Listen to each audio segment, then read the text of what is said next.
a superficial muscle like the vastus lateralis is going to desaturate at a faster rate than the rec fem. The rec fem is also going to have better blood flow because deep muscles have more capillarity and better perfusion. And I think the reality is when you find a lot of these extremely successful athletes, particularly ones that come from camps of other extremely successful athletes who have lineages, a lot of times it's because those coaches have already figured out what works really well. So adding these sports science concepts and tools might not actually do anything that practical for them. But at the end of the day, it's like these are all very plausible explanations, but we have no way of saying which of these is the actual cause.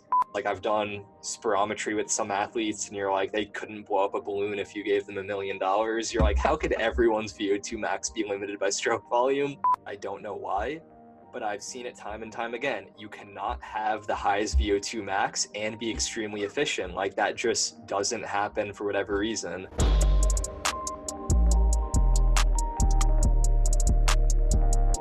All right, Evan, welcome back to the podcast. How you doing, man?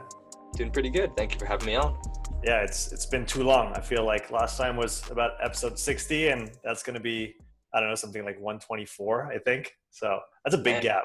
We have to make it more regular time intervals. Yeah, exactly. So yeah, for reference point, it's March 12th today when we're recording this. It's not going to come out until mid to end April, but we have another call scheduled in April so that the next one won't be too far off. So at least we keep that regular and keep you at the top of the guest appearance list on the Upside Strength podcast.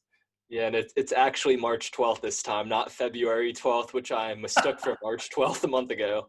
Exactly. It's just, yeah, just trying to schedule podcasts and trying to find dates to talk. I guess we've been talking quite a bit here and there. We did the live for the Moxy Kickstarter. So maybe let's start with that. How did that campaign go? Because to give a bit of context, Moxy launched a Kickstarter because they're building a mobile app, a data cloud, and a web tool to collect and interpret the data.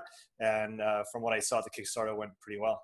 Yeah, that ended up going really well. So we were trying to raise about $50,000 to fund the software, and we ended up raising like $160,000 or something ridiculous like that.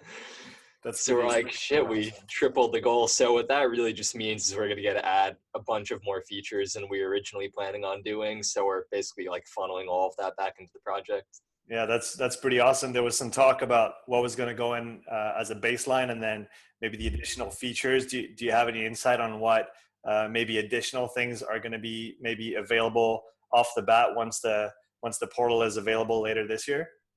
That I don't know about for sure. I know right now on the like Moxy developers forum, I know you've checked it out as well. People are kind of like putting in their input of different features that they want to see. Those of us who are kind of working on the project, we haven't formally sat down and talked about which of those features would be cool to implement. Yeah, there have been a lot of really cool suggestions so far. So I'm hoping we could get some of those put in there early on. Do you know that if there's going to be any considerations for more than 3 Moxys on the app itself, or is that a technical issue with the Bluetooth? Do you know?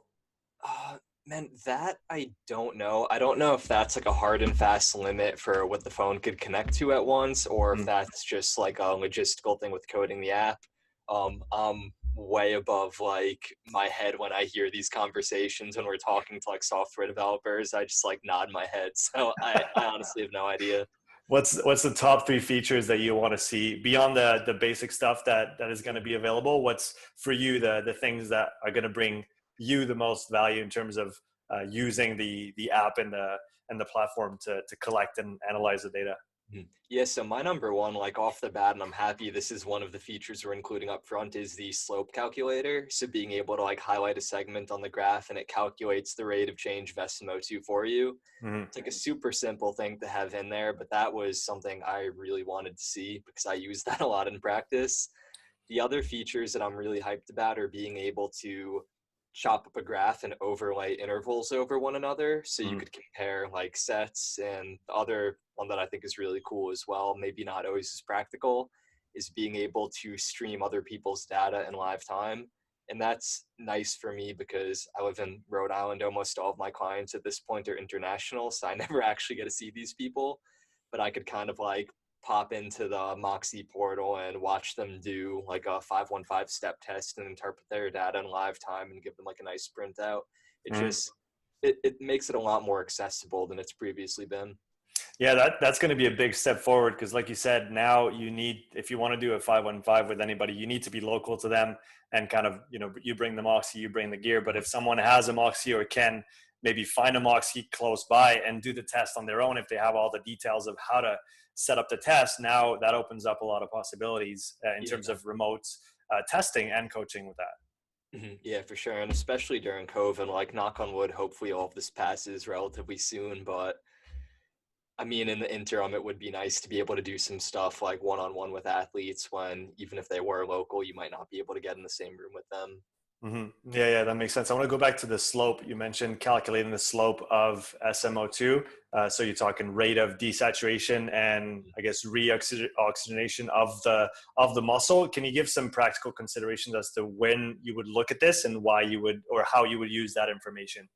Yeah, so we'll start with like the really shallow surface level stuff. For one, looking at the rate of change, what it really just allows us to do is understand the relationship between oxygen supply and oxygen utilization. So I think of it like a seesaw in my head, probably because I have the mind of a child still. So if the seesaw is balanced, there's no change. So if the rate of change of oxygen is 0% per second, you're at a steady state. If that rate of change becomes a negative value, now your rate of oxygen utilization is outstripping your oxygen supply. And if that value becomes positive, then your rate of oxygen supply is superseding your delivery and oxygen's building up in the muscle. So at face value, you're like, oh, there's some kind of useful things you could do with that. You could find someone's maximum steady state really easily. You could go, what's the fastest power output you could hold and maintain a 0 per second rate of change? Now you found your maximum steady state in a solid 2-minute period of time versus having to like draw blood lactate or get a gas analyzer. It's just like a really complex process. That's one of the things that I really like about it. But the other thing that I really like about it is it opens up the door for giving us more practical ways to start modeling time to exhaustion, both in live time and retroactively. That's something we could do right now. It's just a really big pain in the ass to actually go through the data and do all those calculations. So it's going to make it so much easier. Just highlight a graph and get that information. Yeah, exactly. Because I guess if you know the minimum SMO2 value that someone can desat to, and you know where they are in time, and you know the slope, then you know how much time they have to go until they reach that kind of that point of no return, or that point of now it's not going to go any farther, and you're probably pretty close to hitting your limit in terms of effort. Is that what we're talking about? Yes, so that would be like the simplest version of it. If we know what your rough starting SMO2 is, and we know roughly what your minimum SMO2 is, then it's pretty easy to determine how quickly you're going to fail. If you can only drop down to 10% SMO2 and you're starting at 70 and your rate of change is 3% per second, it's an easy formula to know how quickly you're going to fail. Obviously, that sounds really great in theory, but in practice, that formula only holds up when you're doing isometric exercise, when you're doing dynamic exercise with occlusion, or when you're doing dynamic exercise at such a heavy load that you're restricting blood flow. So once we start getting into dynamic exercise without occlusion, something like running or cycling or rowing, that's where that formula doesn't work anymore. And now we need to get into like much more complex ways of modeling fatigue. And that's something I'm personally interested in researching just because it's a cool topic to get into. Yeah, let's talk about this, because I know I saw off of, and I guess it was from last year's Moxy Summit, where Andrew had presented on his kind of gray box model on time to exhaustion calculation with NIRS. So I know both you and Andrew are working on this, I guess somewhat in parallel. So how has this research side of things evolved since, I guess, last year, and where are you now with all of this? Yeah, so I'm going to take it even further back. So when I actually first met Andre, this was in 2016 or 2017. And the first time I was introduced to this concept is actually through Brett Kirby from Nike Sport Research Lab. He had presented on modeling time to fatigue and live time with Moxy as well.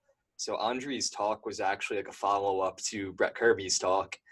And I've chatted about both of them on this topic a little bit. So I'm kind of doing like a parallel set of experiments to them. And right now, Brett and I are actually thinking of publishing some papers on this topic, and kind of particularly where this idea falls apart and maybe explaining why it falls apart.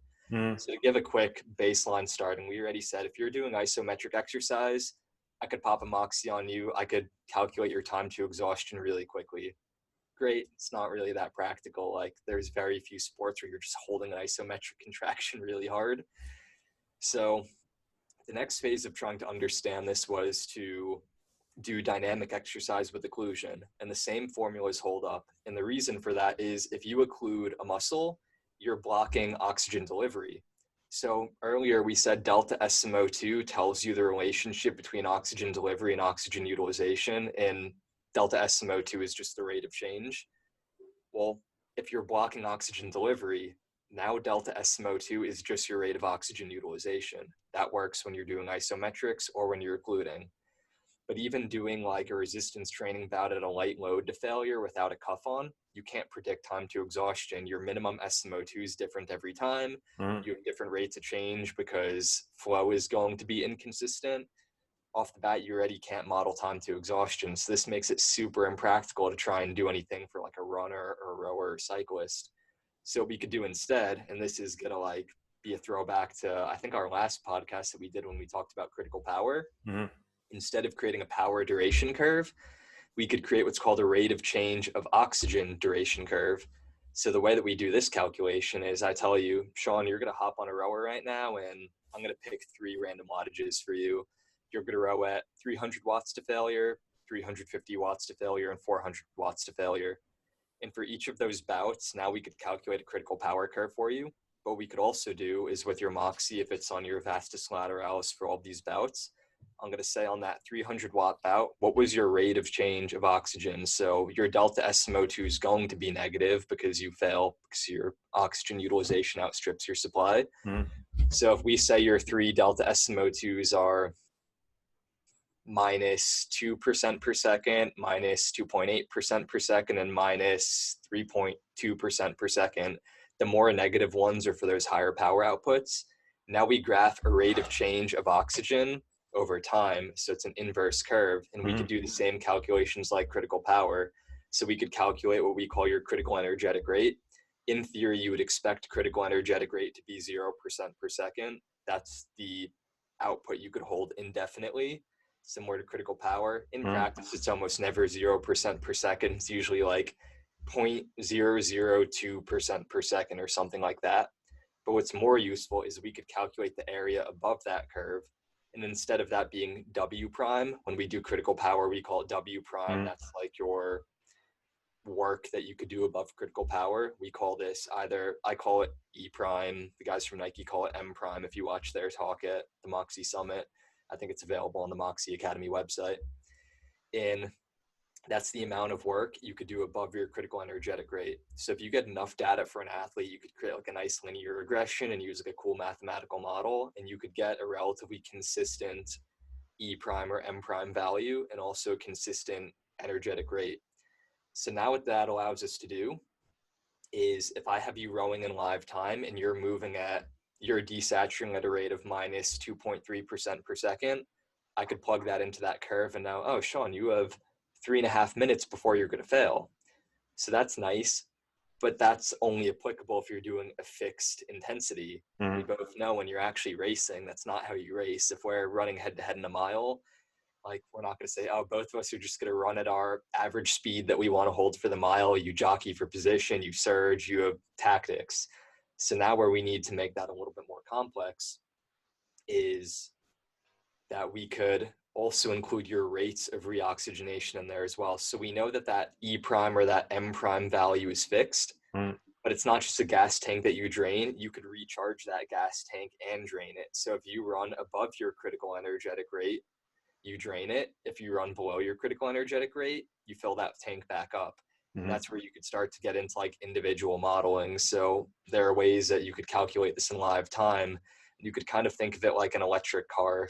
This electric car, if it drives at 40 kilometers per hour, it could go forever. But if it goes above 40 kilometers per hour, it drains its battery. If it goes below 40 kilometers per hour, it refills its battery. If you knew those rates of depletion above 40 kilometers per hour and you knew those rates of recharge below 40 kilometers per hour, now you could figure out if you want to drive 100 kilometers per hour, what's the fastest time that you could get there? Or if you had to drive indefinitely, what's the most efficient way to do that? So you can get into like a lot of really cool modeling. And we're starting to actually build this into the Moxy Academy course that is available on the site right now. There's already a section on critical energetic rates, and it explains how to do these calculations and kind of make it open source.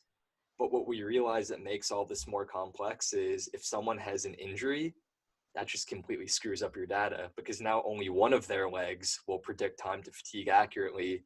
And you don't know if the injured leg is going to predict time to fatigue or the non-injured leg. And that's different for each injured person. Some of them, you put the Moxy on their injured leg and that predicts time to exhaustion. For other people, the non-injured leg does. And that really depends on how well this athlete could compensate and change their coordination. So we're studying right now is using a combination of NIRS, thermography, and a few other technologies, being able to find athletes who are either asymmetrically trained, like a tennis player who one of their arms is really trained, or like a speed skater who one of their legs is more trained. And what we want to do is establish critical power curves on both of those limbs independently from one another. So for the tennis player, we have like a gripping device. So you could establish a critical power gripping, do that on each arm, and also establish a critical energetic rate independently on each of those arms. And then do a full, like a 2-arm critical power and critical energetic rate. And it starts to get into this whole kind of like circular process of trying to parse these things out. So that's like one of the main things that I've been spending time researching right now. Yeah, that's really interesting. Is that where maybe now we get to the point where having more than one Moxys becomes almost necessary if you want to go, I guess, that one step farther beyond either just the testing or the real-time auto-regulation of training, where you want to predict stuff a little more precisely, where, again, one Moxy gives you a local reading, Moxy in a non-involved muscle gives you kind of a systemic reading, but the more Moxys, the better in some way? Yeah, for modeling fatigue, particularly doing it in live time, the more Moxys, the better, but you also need a lot of data ahead of time. So this isn't something that is always going to be super practical. Like you might be like, well, why would I bother doing that? Like this is something that's more useful if you have someone who's competing at like a very, very high level. And in that case, that athlete might be able to get like sponsors to get them a Moxy. But yeah, that's where we would want multiple devices, particularly when we think about how the devices actually take their measurements. Like there's a few different things that we need to consider. One is that deep and superficial muscles actually have different oxygen transport strategies. So that's one thing that will impact it. Like if you're monitoring a vastus lateralis versus a rectus femoris, you can't just compare those trends directly, because the rectus femoris is a deep muscle, the vastus lateralis is a superficial muscle. Off the bat, you know that they're going to have different oxygen kinetics. A superficial muscle like the vastus lateralis is going to desaturate at a faster rate than the rec fem. The rec fem is also going to have better blood flow because deep muscles have more capillarity and better perfusion. We also need to consider like different muscles are going to have different fiber types, so they'll have different oxygen breakpoints. So we could just say, well, fuck it, let's just monitor on one muscle, vastus lateralis, and make it very simple. In a lot of cases, you'll be able to do that accurately. But the issue is that really, really high level athletes are really good at changing their coordination recruitment strategies when they fatigue. So they just throw these curves off entirely when they start changing their movement mechanics and they start changing their like compensatory strategies. And you're like, well, we were predicting that you're going to fatigue in 2 minutes, 30 seconds. And now our prediction went up to 5.5 minutes because you're fatigued, and you realize you're like, oh, they just changed their recruitment pattern. So they're re-oxygenating that muscle that was previously a primary working muscle, and it just skews everything that you've calculated up until that point.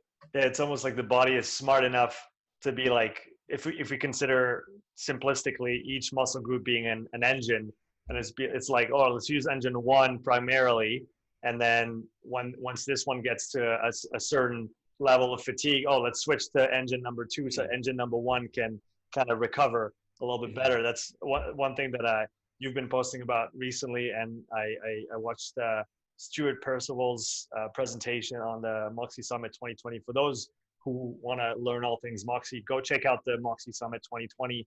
It's on Moxy's Teachable account, and it's free. You can access like the 15 or some presentations that are on there, and the one where Stuart tests high-level athletes, triathletes, endurance athletes in Manchester, UK, if I'm not mistaken. And he was showing data of him putting up to 14 Moxys on athletes and showing the different trends from different muscles during a given effort. And like you said, not all the muscles work the same during a given effort, and you have those multiple different dynamics and like you said, kind of switching points between one muscle group and the other depending on different threshold points, and which like you said, one Moxy give you one information, but it's not all the info. Yeah, and that's something where when I first started getting into this concept of modeling fatigue, this was pre-COVID, so it's been like over a year now. I was like, man, this is going to be so simple. Like, I've got these formulas, I understand how they behave. And what you keep finding is you'll like get these formulas worked out after a few weeks, and you'll start using them on athletes, and you're like, man, it's going good. I'm predicting things accurately. But then you'll get one person who just screws up all of your data. And then you're like, ah, shit. You're like, oh, well, they're just like an anomaly. It's no big deal. And then you'll get another athlete that screws up your data. And then you realize you're like, oh, God, there's another layer to this onion. You have to peel that back. And then you start collecting data again. You're able to predict performance accurately. But then you keep running into these athletes who are anomalies. And you have to figure out why that is. And it just keeps adding continual layers of complexity to it, to where I've been using Moxy for 6 years now. I had no idea that deep and superficial muscles have different oxygen transport strategies and different oxygen kinetics until I was forced to learn that, because I was wondering, I was like, well, why is the rectus femoris and vastus lateralis breakpoints different? Like, of course, there are muscles that work at different lengths, but I was like, there might be something more to it than that. I looked into fiber type. You're like, fiber type's probably pretty similar. And then you get into the literature on deep versus superficial muscles, which for whatever reason, there's like 30 papers comparing the VL and rectus femoris with NIRS trends that you look on ResearchGate and you're like, oh, 8 people have read this paper. So it's not like a well publicized concept, but there's a lot of depth that you could get into. Yeah, what are some more or other practical considerations that people need to think about around this topic of muscle oxygen kinetics when testing with NIRS and Moxy? Yeah, I think thinking about fiber type is important if you're trying to compare different muscle groups in the body, because if we think of like breakpoints, if you've ever done lactate testing, typically the way that you identify lactate threshold is you see the curve going up in this nice shape, and all of a sudden you'll take a blood lactate measurement and it like skyrockets, and you're like, oh, that's a blood lactate breakpoint. That's when we've crossed the lactate threshold. You could find the same thing when you're doing like a ramp test. If I were just say like hop on an Echo bike and go like a minute at 150 watts, a minute at 175, 200, and you're just doing consecutive workouts, you'll see a relatively consistent desaturation trend. And then all of a sudden you'll just see oxygen sat just like drop to the floor once you hit a certain intensity. That's your SMO2 breakpoint. You'll see that different muscles have different breakpoints and different magnitudes of breakpoints. And a lot of that depends on fiber type. So that's going to be relatively consistent through like the different heads of the quads, for example. But if you're trying to compare like a quad to a bicep or a tricep, there's going to be different fiber distributions there. So that's something to think about as well. There's also like muscle length and strength curves. I think I'm remembering this right. You had Kasim Hansen on a past podcast, right? Yeah. Yeah, I was like, I'm pretty sure I've heard Sean and Kasim talk. Yeah. So Kasim's doing a lot of really cool work with this, where he like sent me thing a while ago. It was like him doing like extensions, and I'm like, God, he has like 4 Moxys on his quad and like 12 grand versus EMGs. Like, this dude better not like fall out of the leg extension machine. But he's been doing a lot of work looking at oxygen desaturation profiles in different heads of a single muscle when you're training the muscle in different lengths. He's been getting some really interesting data showing that if you have like a Moxy on like the distal head of the bicep, and you train the bicep in a shortened position versus a lengthened position, there's actually different oxygen kinetic profiles. So there's things like that that factor in as well. Not sure if that's that important during the endurance sport because you're always doing the same movement pattern, but if you're a bodybuilder like Kasim is, that's probably pretty important. So there's like infinite layers of complexity, which is cool because if you're interested in using Moxy, you've got a lot of reading material for the next few years. Yeah, exactly. Is that consistent from person to person? Let's say or let me rephrase that. You talked about that breaking point, that desaturation kind of breaking point. Is that can that be used practically in any way in terms of whether it's testing, programming, or auto regulation or anything else? Yeah, for sure. So if I were testing your cyclist, for example, I want your break point to be as close as possible to your maximum sprint speed. So if we both have a max sprint speed of 1,000 watts on a watt bike, and your break point occurs at 900 watts, which would be really high, and my break point occurs at 600 watts, like you're going to crush me in any test that we go head to head on. So it's actually similar to the idea of getting your critical power as close to your maximum power output. So there's things like that you could do from a practical standpoint.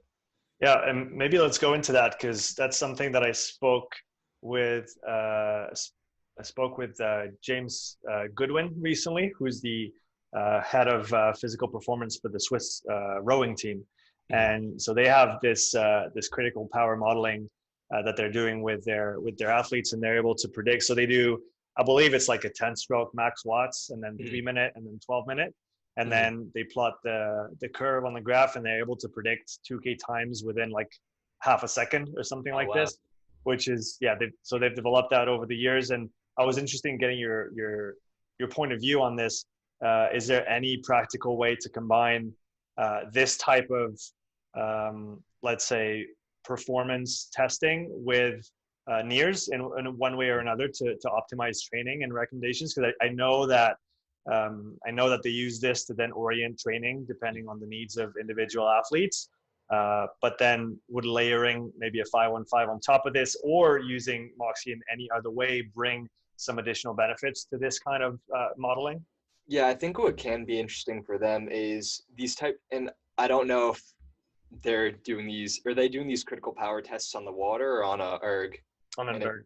Okay, so yeah, I can imagine that predicting performance on a erg on the 2K really well, but when they're actually rowing on the water, that's a non-linear pacing structure for a race.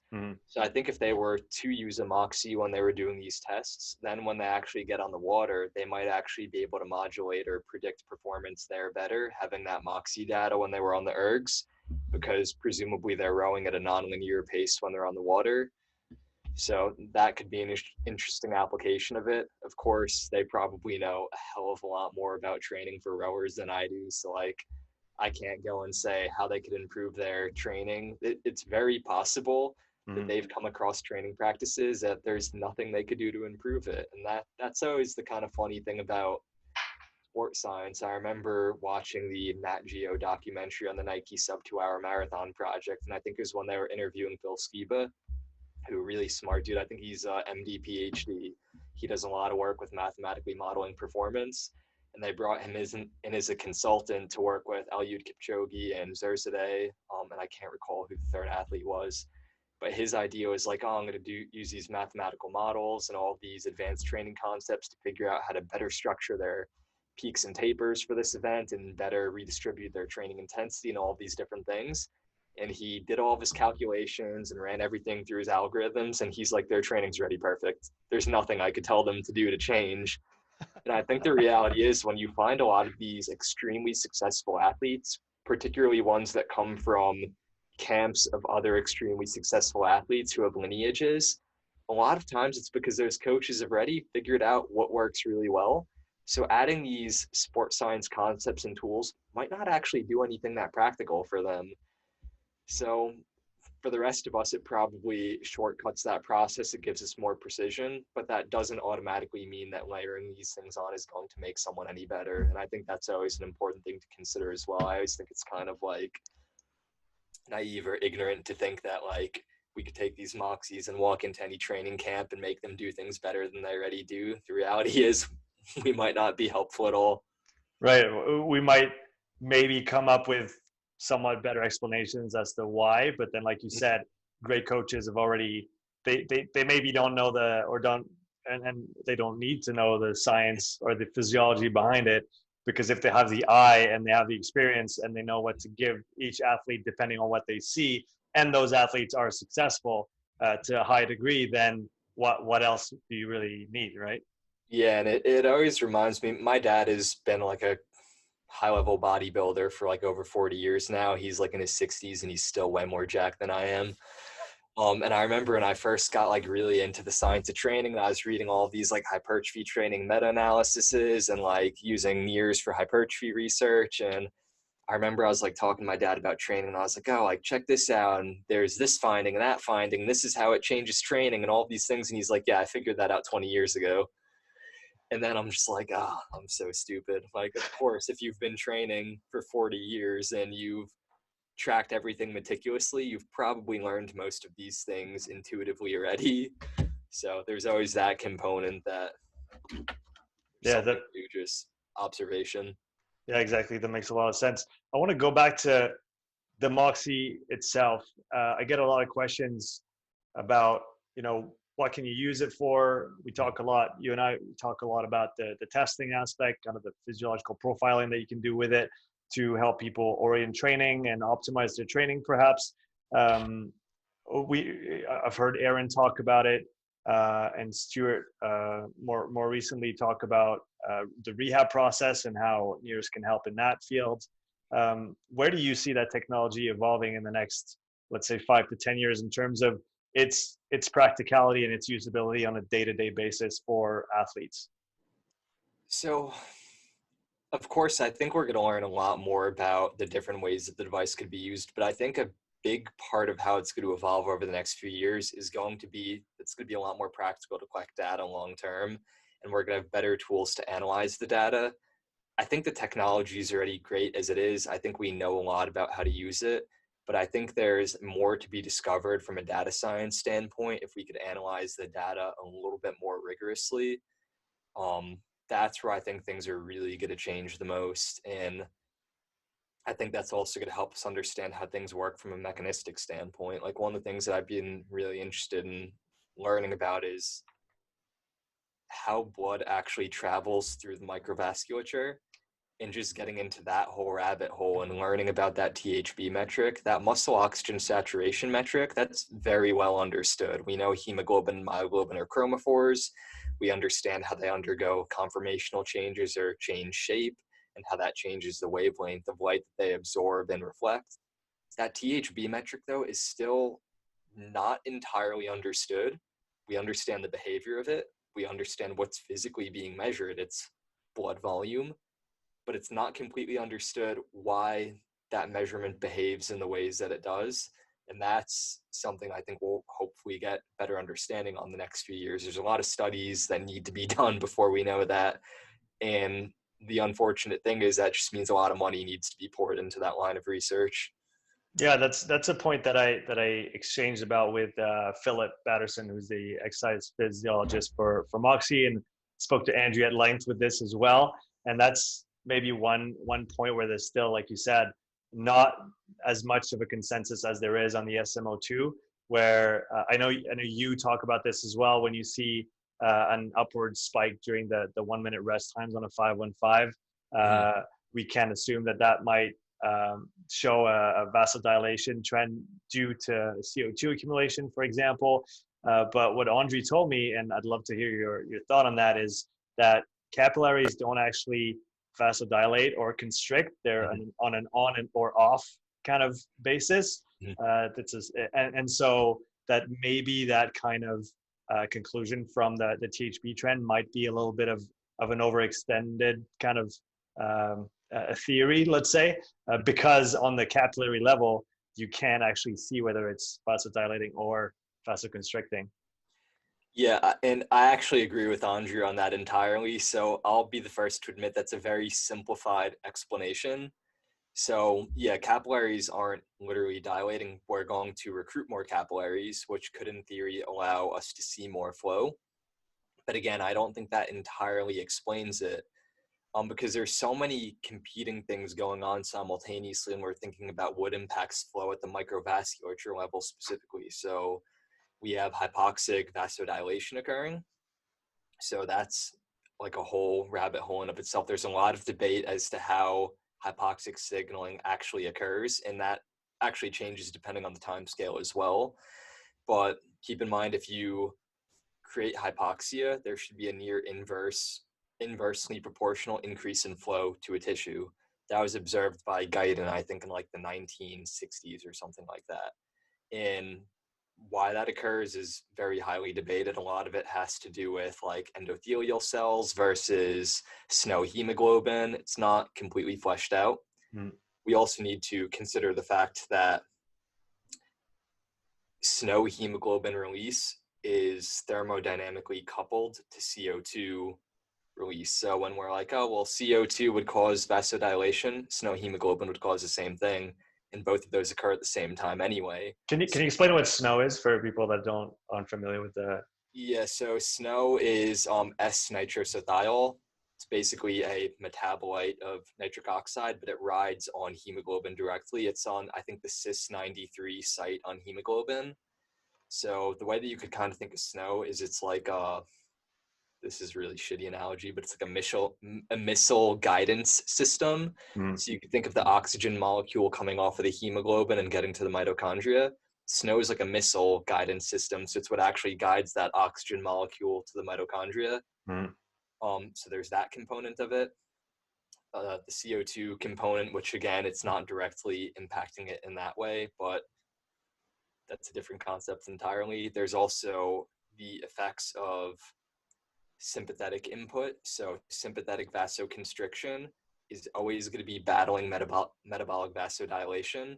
So sometimes sympathetic vasoconstriction is greater than metabolic vasodilation. So you'll be creating hypoxia, but you don't see an increase in flow because the brain is wanting to clamp down on those blood vessels. And we also need to consider the fact that, well, muscle contractions could impact flow as well.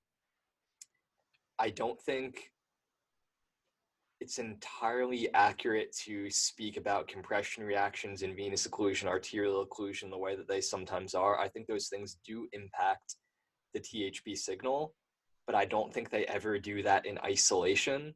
So when we see like a venous occlusion on a Moxy, it's not only a venous occlusion due to those muscle contractions. There's other factors that are impacting that as well. So again, it's like we always speak about these things in very simplified ways, but that's partly because we can't have a general conversation about these concepts without getting into like all this other physiology that's not entirely clear cut. And to give like the best description of like how like wacky some of this stuff is, you would think like, oh, THB, blood volume to the tissue, that's cardiac output. Well, there's actually almost no correlation between THB and heart rate. Like I've done mathematical correlations on like 100 data sets. There's like a 0.23 correlation. Heart rate is half of stroke volume. So it's like there's clearly something more to THB. I just don't think anyone has that entirely fleshed out right now. Yeah, like you said, where I guess even with those measures and concepts that we're trying to apply to the organism as a whole, and that, you know, quite successfully in many cases, in the sense of figuring out what the limiting factor is, recommending specific training protocols to address those limitations. Like you said, the system of systems is not as simple as we try to make it, to try and understand it. Really, it's that one thing that comes to mind when you say this is from Stuart's presentation again on the Moxy Summit 2020.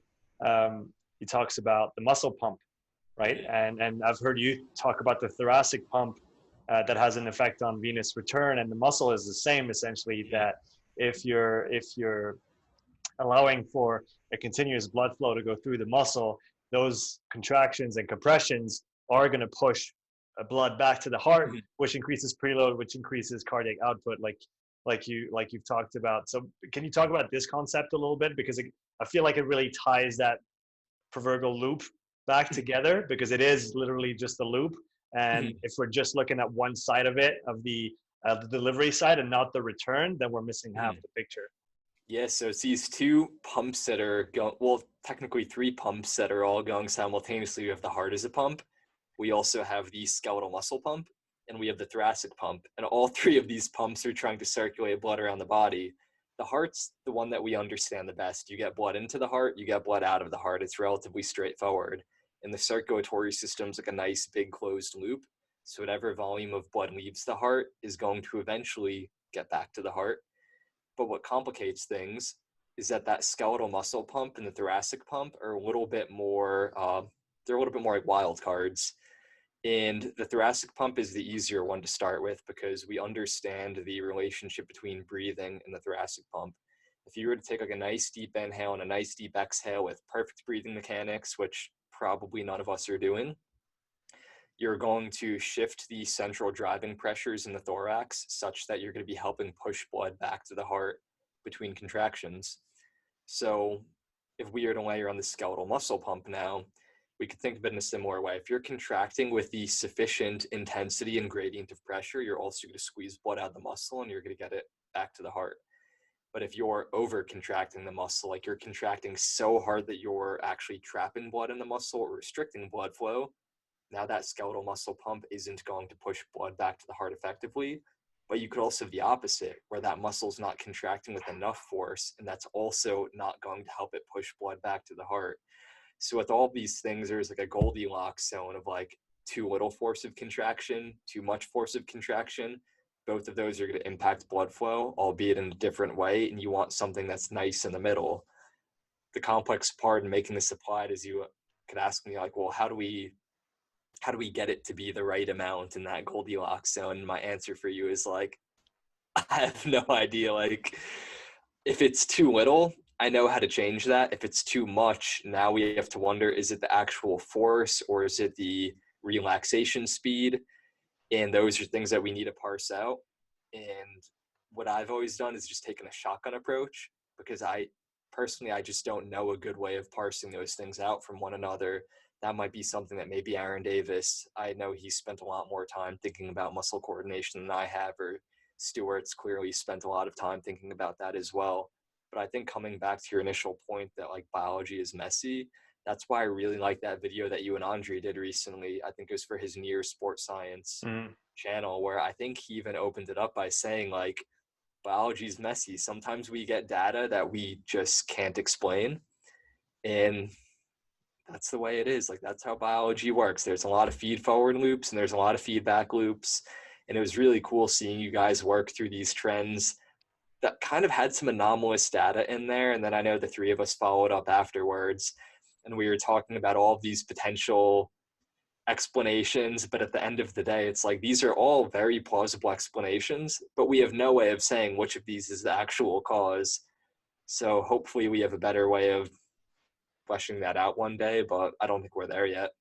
Yeah, talking about muscle coordination and thinking specifically about the strength assessments that can be done with the Moxy, for example, in the front squat, going up, I believe it was 5% or 10%, all the way up in 5 rep increments with 2 or 3 minute rest to kind of assess breaking points in occlusion trends. So shifting from the compression to venous occlusion to an arterial occlusion. Have you had any success, or have you ever tried using that info practically to then try and shift occlusions up in people's profiles, so that, for example, for a CrossFitter, that would be really a useful thing to do. If you can say, well, up until now, I was, let's say I was switching to venous occlusion at 40% of my 1RM. Now, if I can shift that up to like 50 or even 60%, that makes all that submaximal work in that 50 to 60 range a lot more sustainable than it used to be. So I have seen CrossFitters who they have shifted those ranges up where they progressively occlude at higher and higher percentages of their 1 rep max. The one caveat is I've always attributed that trend to the relationship between cardiac output and local muscle tension. I no longer think it's that simple. So if we were to get into like the details of, well, why is that percent really going up over time? If they used to get arterial occlusion at 70% of a 1 rep max and now it's 90% of a 1 rep max, that's exaggerated. It would realistically probably be closer to getting to 80 for them over time. I used to think, well, maybe they've maintained their ability to create tension in the muscle, but their cardiac output's increased. I don't think that's the case anymore, or at least not to that extent. And the reason for that is that you're not going to pick up cardiac output extremely well during strength work with that THB trend. Mm. So there has to be another reason why we're picking that up. And I don't know why that is. I could speculate, but I think, again, this is where we're getting like really far into the weeds of things that we just don't have good research to even give us like a ballpark estimate of what would be causing that to happen. Is that still an assessment that you would use on a CrossFitter over time to kind of determine if they're making progress in that realm without maybe even being able to explain why? But we do want those trends to shift up over time in the sense that it will make all the submaximal work more sustainable. Yeah, it's an assessment I do still use over time, one for helping prescribe strength work and also seeing how it trends. But that said, I'm not always trying to specifically like spend time manipulating those trends over time. I want to see with the training that they're doing, how does that change? And this is Mm. something that I try and emphasize when using Moxy a lot, is that if we don't completely understand mechanisms, a lot of what I'm doing observing these trends isn't to try and understand like these underlying mechanisms and tinker with them. I train people like we would expect to train people with certain performance goals in mind based on the protocols that people have seen work for decades. And then I just watch what happens on the back end with the physiology and see if we're getting the changes that we would think would change. So it's kind of like a mixture of using this sports science technology and also just using means and methods that have been proven to work over time. Yeah, like you said, it's maybe trying to, and I think maybe you and I fall in the same category of we like to try and understand what's going on Mhm. mechanistically and try to explain things, but that doesn't necessarily, help move the boat, Mhm. to use that analogy. And in the end, at the end of the day, if we can maybe not explain perfectly what's going on, but we can use those tools to make sure that training, that progress is happening over time, Mhm. then that's a fair enough use of it without needing the absolute and how to say that, the absolute truth to be Mhm. extracted from those data points. Yeah, and that's where like I come from a track and field background, so I'm always thinking about coaches that kind of straddle those two different worlds really well. That's where I've always really appreciated Steve Magnus. Is he's someone who's definitely steeped in the science. I mean, the dude had a blog called The Science of Running for like 15 years. So I'm pretty sure it's still going. But he's very good at not letting that blind his decision making when he's actually working with athletes. So obviously I can't speak for him, but it seems like he's of the opinion that it's great to understand these underlying mechanisms. It gives you a really good base to know where to start with athletes, maybe how you manipulate some different variables and all these different things. But at the end of the day, you just need to train the athlete. And of course, the science that he knows probably unconsciously impacts his decision making process, but he's not looking at this athlete and thinking like, oh, they ran these 8 400s at this time last week. What's happening to their mitochondria during these intervals and these rest periods? And then I'm going to manipulate the training this way. A lot of it is more practical, just using heuristics that you've developed over time. Mhm. And I think the best coaches do that intuitively. I'm always one to say that it's not good to ignore the science entirely, but I don't think it has all the answers either. Exercise science is still such a young field that I think if we were to go completely based off of studies, you'd probably give someone just really crappy training, honestly. Yeah, like you said, it's got to be a almost a marriage of both sides and finding a balance. I mean, I guess you can find that parallel with so many things in life where if you go too far on one side or too far on the other, and you neglect the balance between the two, you Mhm. start to, I guess, you can explain some things perfectly, and then Mhm. you're literally missing half the story because Yeah, there's always two sides to it. for sure. And I think it's really an interesting parallel to medicine as well, because like we would hope that medicine is like a perfect science, but the reality is that it's just not. Like that's why they call it a medical practice. It's because they don't actually have all these things figured out yet. And I think coaching is the same way. Like if medical science hasn't completely parsed out these underlying mechanisms and it's continually evolving, like why would we think that exercise science has reached its final resting place when the field's only existed for about 80 years or so? And like you've said it before, we're always subject, or we're always constrained by our measuring technology. Mm-hmm. And as this changes, our theories have to change with them, which is kind of going back to our previous discussions on energy systems. And again, even on that point, I feel like having gone into this and trying to understand the mechanisms, and some of them, I guess, make a bit more sense now that we have the measurements to back it up. But at the end of the day, I feel like coming back up a level, and instead of speaking about PCR and glycolysis and glycogenolysis and cellular respiration, if we maybe stay on the up higher level of let's look at that SMO2 and what's going on there, that gives us a lot of information, and we can probably rely on this a bit more than we can rely on energy systems that at the end of the day, like you said, it's messy, it all works together, and it's really hard to draw any hard, fast conclusions of that side of, or when we go that deep, I guess. Yeah, for sure. And actually, now that I think about it, I could like see it in the corner right behind this picture. I think you would love this book. It's called Experimental Design for Biologists. It's like written for people that plan to do like graduate work and like biotech research. But what the book is really about is it's just like, how do you build a concept model? So it's such a cool thing to apply to coaching or using NIRS, because what it's basically doing is it's like using inductive reasoning. If you've ever seen like Sherlock Holmes or read those books, where it's like Sherlock Holmes uses inductive reasoning. He takes these different things that are already well known to build a model, and that's how he solves the crimes. Science is really similar, where like the way that science is typically taught in schools with what's called like like a hypothesis falsification method. Like we always learn in school that like you make a hypothesis and then you either prove it or you disprove it or you prove it. And it's this whole like really backwards thing with like the null hypothesis. That's actually not how science is done contemporarily. That was like Karl Popper's whole thing. And like most modern scientists, like they don't actually agree with Karl Popper. They're like, that's one way of doing science. It's actually a really shitty way of doing science. So instead, most people use like an inductive model of science where, for example, like if you discovered some new protein and you had no idea what it does, you wouldn't start from a blank slate. You would say like, well, what do I know about proteins already? Like we know a ton about proteins. So now we already know something about this molecule that I discovered. You'd be like, what shape is this protein I discovered? Oh, it's in this weird squiggly line shape. You'd say, what other proteins are these weird squiggly line shapes? Oh, it probably works the same way. So now I know a ton about this thing that I discovered. And then you go from there and you keep building up your model.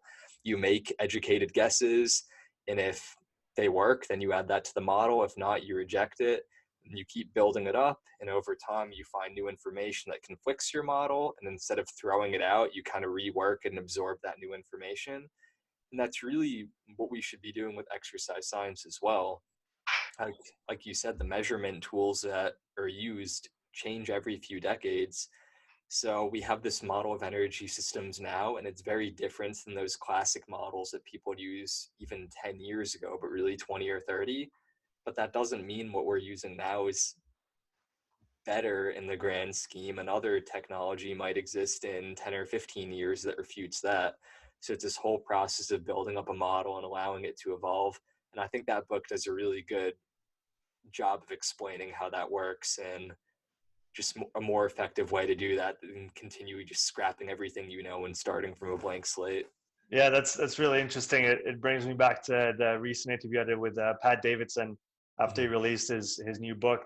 I recommend every single coach listening to this to go and buy that $40 ebook. I think it's on the RP Strength or Renaissance Periodization shop, and it's essentially Pat Davidson's model that's written out. Because he said on the podcast, he spoke to Bill Hardman at The Reckoning, which was an event that they did a few years back. And Bill literally said, looked at everybody and said, you need to write out your model. You need to sit down and write out like word by word what your model is. And then you're going to use that moving forward. And you're going to keep, like you said, adding to it, modifying it. And depending on what you see and what you do and what you read, keep updating that over time. And essentially that's what Pat did. And so 300-page ebook where he details his model from start to finish. And it's pretty impressive. Well, I mean, coming from the guy, it's I would almost say not impressive, because he is, for me, one of the smartest dudes out there. And he's actually, thinking about those things, putting pen to paper, and then kind of giving you his model, like from start to finish, which you rarely see. Like you said, there's theories, there's hypotheses, and there's methods, but then what is your overall view on all those things, and how do you put Yeah. them all together? And it's a gargantuan task, if that's the right word, to even like start thinking about that. It scares me even just thinking about having to sit down and write out everything that I think I know and understand to put it all together, right?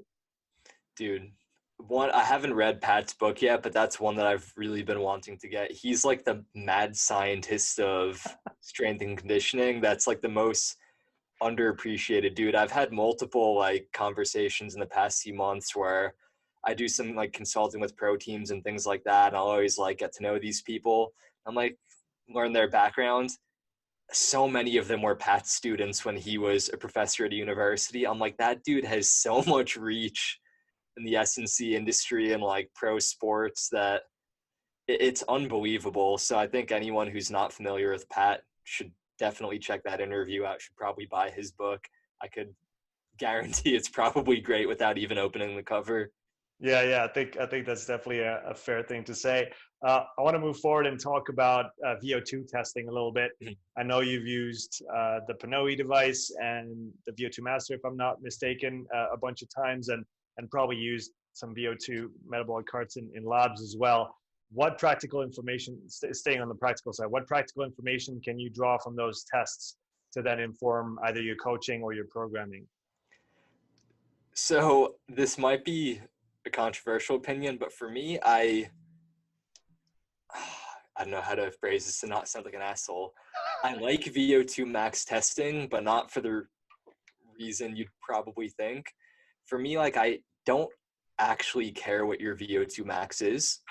What I want to see is how it trends over time, and I want to understand why that's what your VO2 max is. And I think that's something I really appreciate about Daniel Crumbach as well. I know he works for Pinoe, so you'd think that he would just like be trying to push VO2 max units and metabolic gas analyzers. But speaking with him, like he's put out tons of great content as well, and he openly says it's not about understanding someone's VO2 max.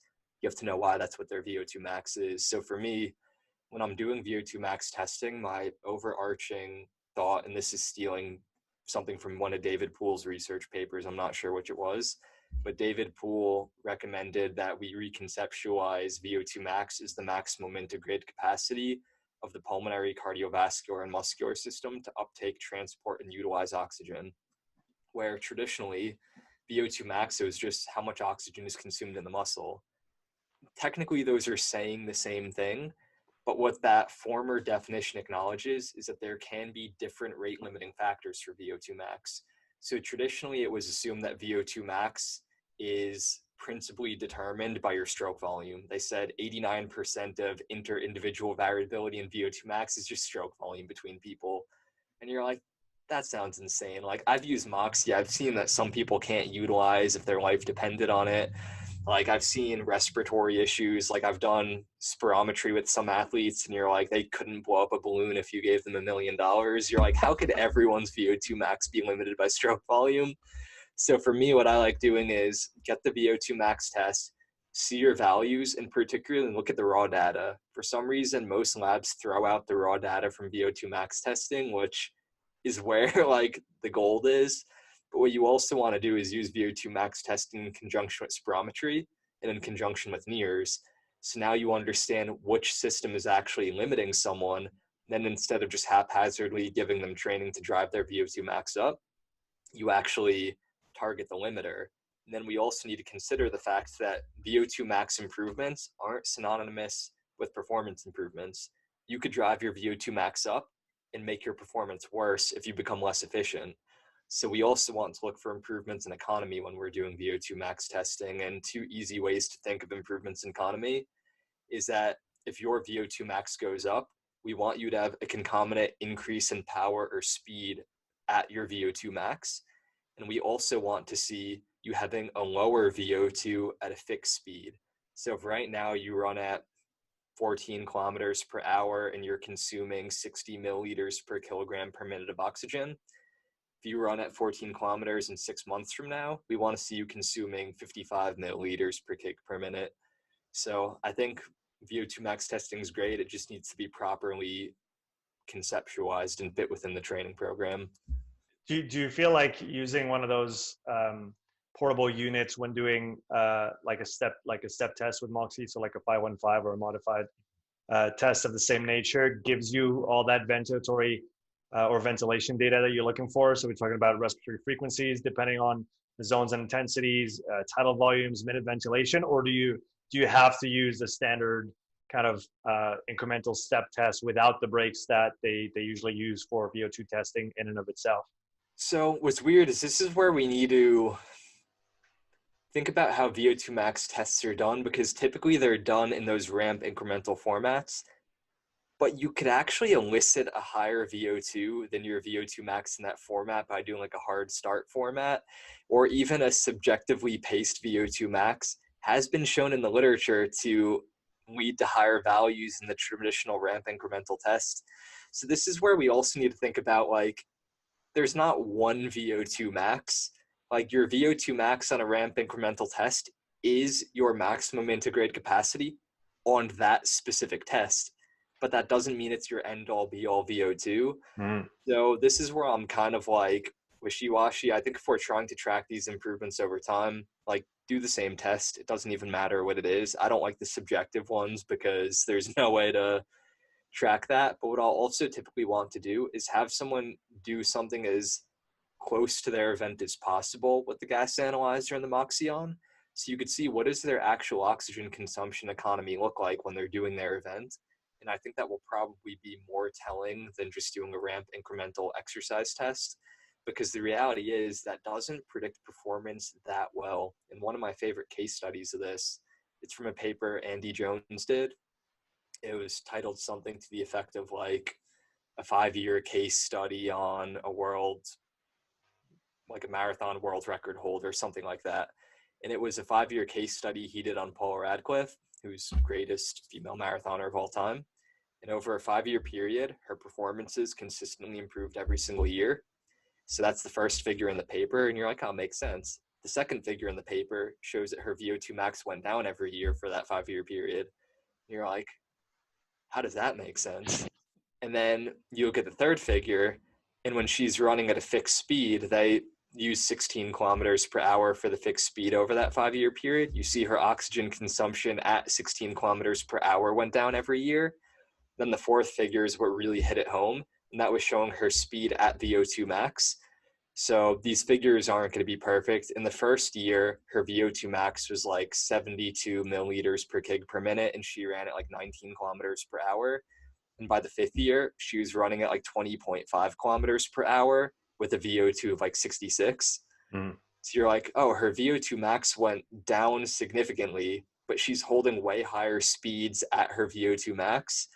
So you see how important economy is, and it's actually arguably just as important as VO2. And that's what you see with like Eliud Kipchoge, who ran the sub 2-hour marathon. He didn't have that high of a VO2 max. It's high compared to what me or you could probably do, but for an elite endurance athlete, it was pretty average value. The thing that separated him was his economy was through the roof. So when he's running at a fixed percentage of his top speed, he's consuming much lower oxygen than you'd expect him to. Yeah, that makes a lot of sense. I want to go back to what you said about using the VO2 data in a way that's as close as possible to the event. If you were to give a practical application of that for maybe a sport that you've worked with fairly closely, what would that look like for that given sport in terms of looking at that ventilation data for the sport or the event in question? Yeah, for sure. So I always think back to running just because that's what my background is. And when you talk to most runners or like camps of runners, the actual, what they would call like a key workout differs, but most running schools have what they consider like their key workouts, where every year they have like these same 1 or 2 workouts they do every single season. They do them before big races, and they consider them really good predictors of performance. It could be something as simple as 4 by 1 mile repeats with a certain rest between them for a 5K runner. Could be a certain combination of 400 and 800 meter repeats, doesn't really matter. what I would want to do is collect the gas analysis data on that key workout. And what you would want to see from season to season, ideally someone's VO2 max goes up when you're working with a high level endurance athlete. They actually have very little change in VO2 from year to year. But what I'd want to see is on that key workout that they're running at a faster speed than they did the previous season. But I also want to see one of two things. They're at that faster speed and their VO2 is the same as the previous year, or they're at that faster speed, their VO2 is lower, or if they were to be at the same speed as the previous year doing that workout, we would want to see a lower VO2. Those three things collectively would all be classified as an improvement in fitness. And depending on what we're looking for and what that athlete's limitations are, we can decide which one of those we want to see. Mm-hmm. But that's one way that I would do it. Like doing it during an actual racing event might not be ideal, just because I feel like that just kind of like fucks you up. No one performs as well when they have a gas analyzer on as they would otherwise, and that just might be like a confidence destroyer. Mm-hmm. Yeah, that makes sense. Going a little farther into economy and efficiency, you and I talked a few weeks back about the mitochondrial aspect of efficiency, and you brought up some really interesting research that you've been going through. Can you talk a little bit about that and how that might influence both the economy and the actual VO2 max or peak reading that somebody gets? Yeah, so again, this isn't something I'm an expert in by any means, but where this really started for me, it was when I read the paper. I think it was Oscar Svensson, young kid, and he tested with the highest VO2 max ever. I think it was like 98 milliliters per kilogram per minute, which is just something like absolutely absurd. And the thing that was really interesting for him is as his VO2 max went up, when he was untrained, his VO2 max was 72 milliliters per kilogram per minute when he was like a kid just doing his first test, which already that's almost an elite endurance athlete's VO2. And he very quickly with training got into the high 80s and eventually got close to 100.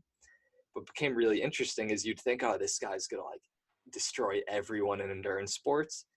Actually, was pretty good. He won junior world championships, but was not an amazing professional cyclist by any means. And what they found with him is that as his VO2 max went up, he progressively became less and less efficient.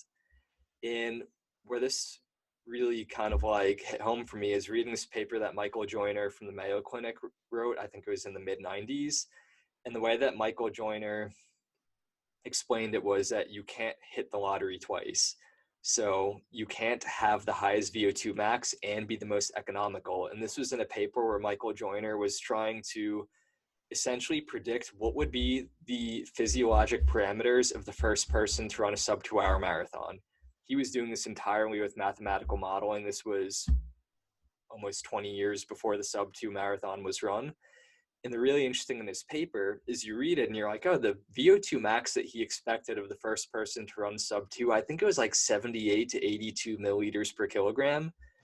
And that was considered really controversial for a period because everyone's like, that doesn't make sense. Like their VO2 would need to be much, much higher than that. Like Steve Prefontaine's VO2 is 86 or 88 and he couldn't run anywhere near sub 2-hour marathon, albeit he's a 3-miler primarily. And the way that Joyner always explained it is he's like, I don't know why, but I've seen it time and time again. You cannot have the highest VO2 max and be extremely efficient. Like that just doesn't happen for whatever reason. So elite endurance athletes either have an incredibly high VO2 maxes and they're not that efficient, or they have more moderate VO2 maxes, but they're extremely efficient. And that really explains performance well. So this started to become interesting to me because they started studying that kid Oscar Svensson, and they were looking at his, I think they were looking at his mitochondrial haplotypes, but they realized his mitochondria are extremely uncoupled. And what mitochondrial uncoupling is, you could basically think about as the efficiency of your mitochondria. And one of the things that's been known for some period is that people who are from very high or northern latitudes are very uncoupled. And you're like, well, why does that make sense? Well, if your mitochondria are uncoupled, they produce a lot of heat. So it's a really good adaptation when you live in like Iceland, for example, to be very uncoupled, because your body produces way more heat and it's inefficient with the calories that you take in. And if you lived in equatorial region, when they do these studies, they find they're very tightly coupled. So they're extremely efficient with their energy and they don't give off a lot of heat. Again, that's a good adaptation. You don't want to have the DNA of someone that lives in Iceland living on the equator. You're just going to burn yourself up. And a lot of this research is specifically done on like diabetes risk and metabolic syndrome. What they find is that people from very northern latitudes, if they adopt like a modern Western diet, kind of like the McDonald's and Twinkies and all that stuff, they have much lower risks for diabetes and metabolic syndrome, and people from equatorial regions have much higher risks for these Western diseases. And they've explained some of that through mitochondrial coupling. The other thing that becomes interesting, though, and this line of research is more limited, but there's definitely papers, is when they look at VO2 maxes compared to latitude.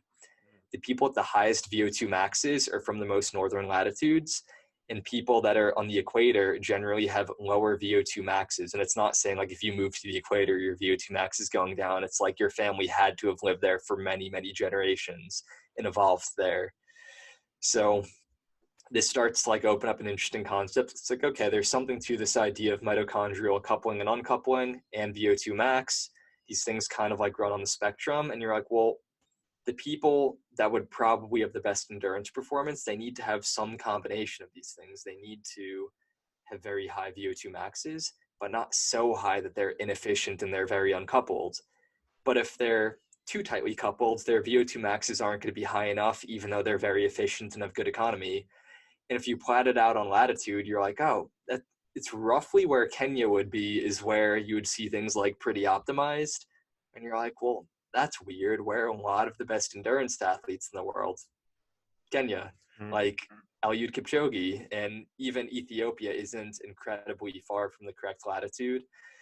So you're like, obviously there's a lot of speculation there. You would think, well, maybe there's other factors that make them the best runners, like the fact that a lot of these athletes train at altitude at a very young age, different factors like that.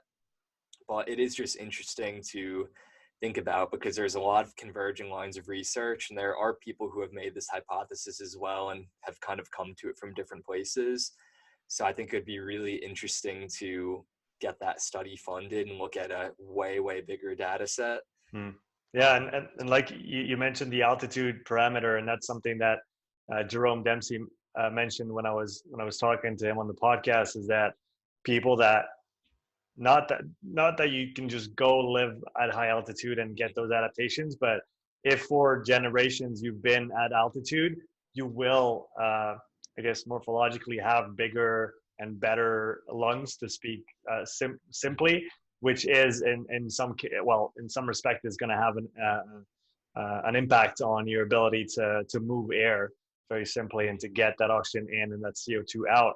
And so now we have those, I guess, two factors, the mitochondrial efficiency, if we want to call it that, and the lung properties from the altitude that kind of converge on that, like you said, Kenya and those altitude and latitude folks that seem to do really, really well on those events.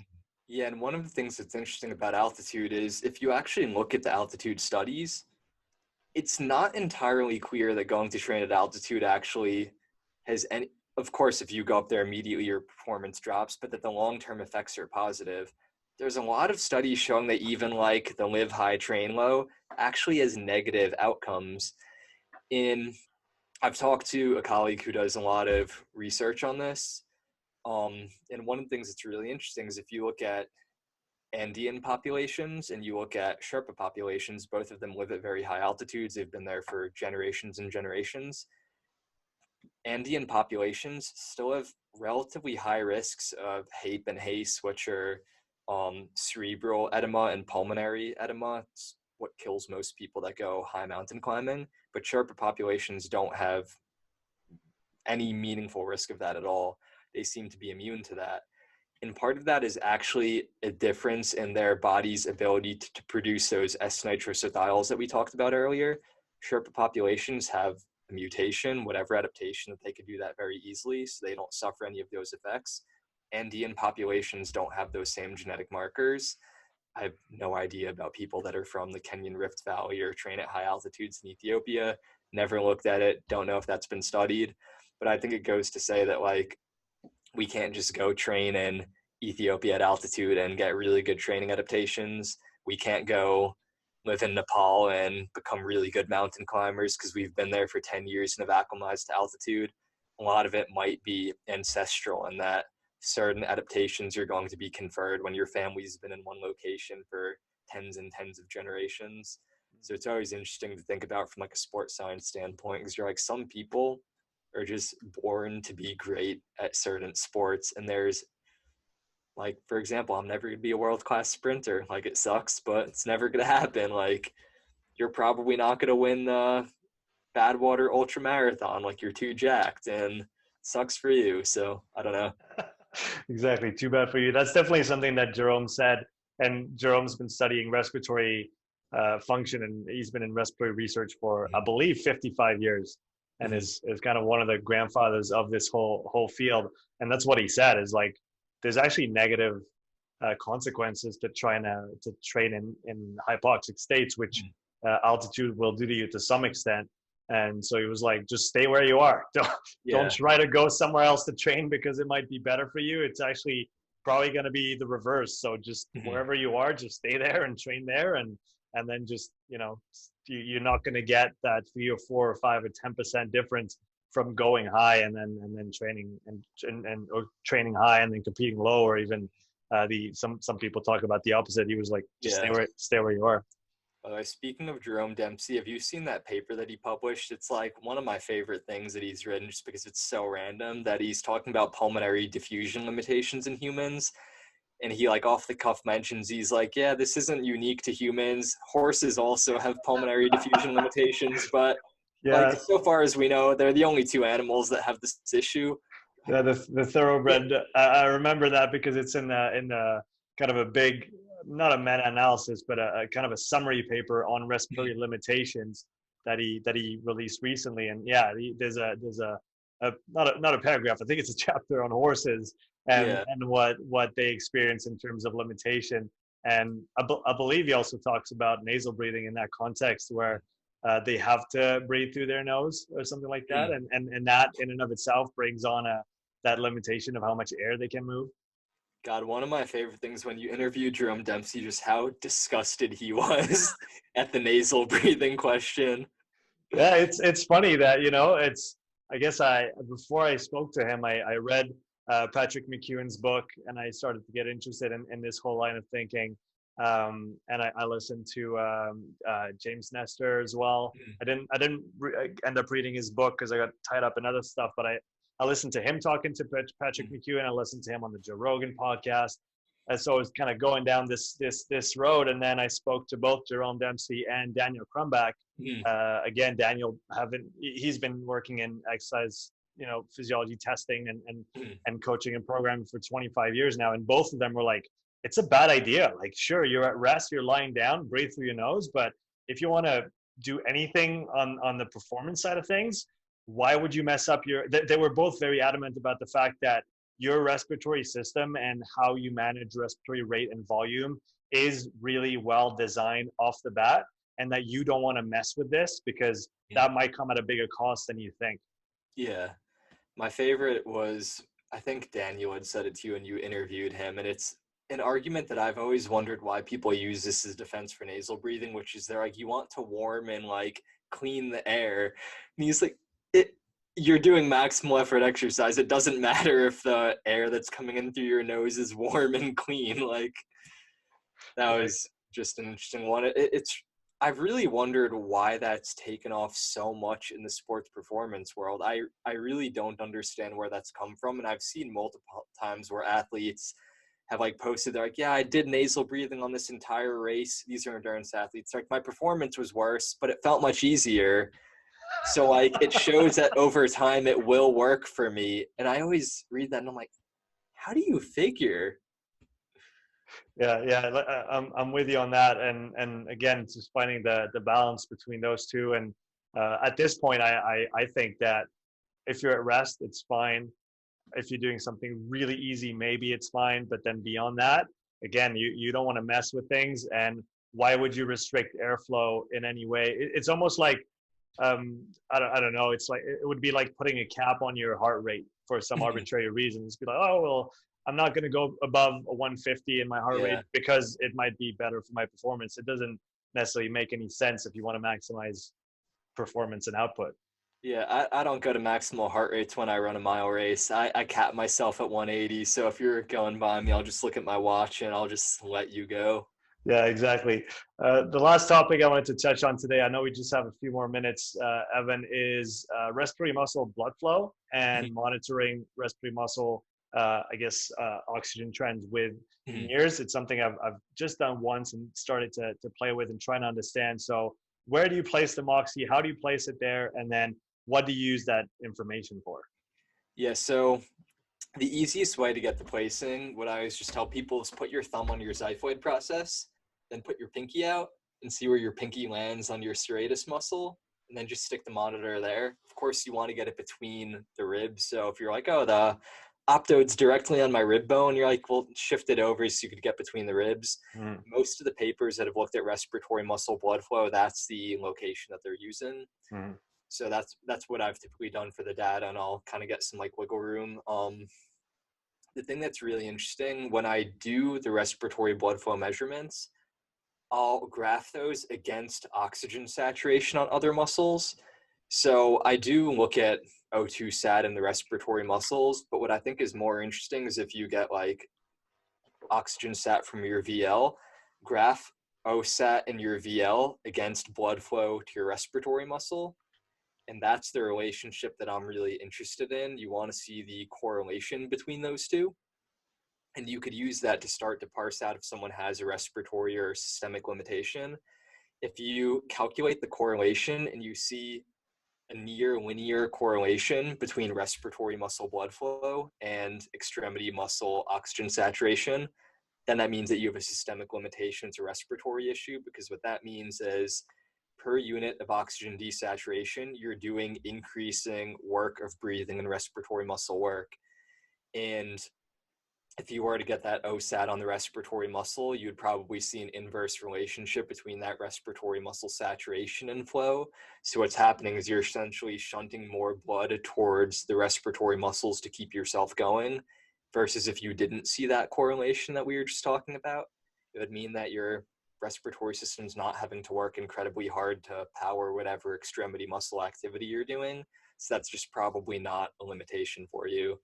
And I think with all these issues that we talked about before, like deep versus superficial muscles and fiber types on muscles and all these complicated topics, I think it's possible that respiratory muscle blood flow could be a really good tool for pacing events, because you don't suffer any of those changes in coordination. You're not going to maybe you could use a different muscle to breathe that's going to allow you to power yourself. I don't see that being likely. And there's also not going to be these like changes in coordination. Like your respiratory muscle blood flow is your respiratory muscle blood flow. I guess it's almost like a constant throughout the effort. It's not very unlikely to change in any meaningful way unless you start breathing like shit and do this. Yeah, exactly. And it's like you're not going to convert fiber types in your respiratory muscles, and if it's a deep or superficial muscle. Like, it's just such a simple metric that I think you could almost wash out all of these other factors that complicate the NIRS trends. That said, I haven't collected a ton of data. What I really want to do is that critical energetic rate curve we talked about. I want to do that on the respiratory muscles, calculate that.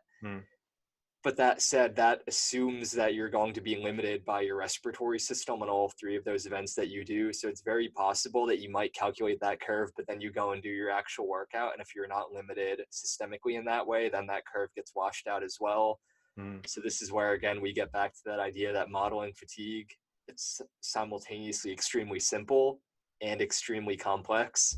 And maybe that's where combining those different concepts of a Moxy step test with kind of a critical power modeling, or the critical energetic one, if that's the right term that you use. Energetic rate. Critical energetic rate, and combining all of those ideas where, if, for example, if you can assess that someone has a respiratory limitation through a Moxy step test, then you can maybe go the next step and look at their at that with the intra. Help me here, I lost it. The external intercostal, sorry. Yeah, intercostal. Intercostal oxygen, and that's kind of, yeah, I guess digging deeper and maybe at the end trying to bring different concepts on the same table to make sense of things a little bit better. Yeah, and my hope is once we could do all of that and we could understand this more, then we could simplify the testing again. Because I feel like right now it's like, oh, we started with these 3 nice little simple tests you could do, and it's just slowly expanding to where I'm like, now you have to do 12 tests and 15 tests. And hopefully we could understand it enough that we could suck it back down to 1 to 3 tests in the future. But I think because it's such a complex topic right now and there's so many moving pieces, I think it's just going to continually get more and more complex. And then eventually, my hope is we could come to the other side of this and say, hey, we have 2 or 3 tests you're going to do, and then we could model fatigue accurately for you.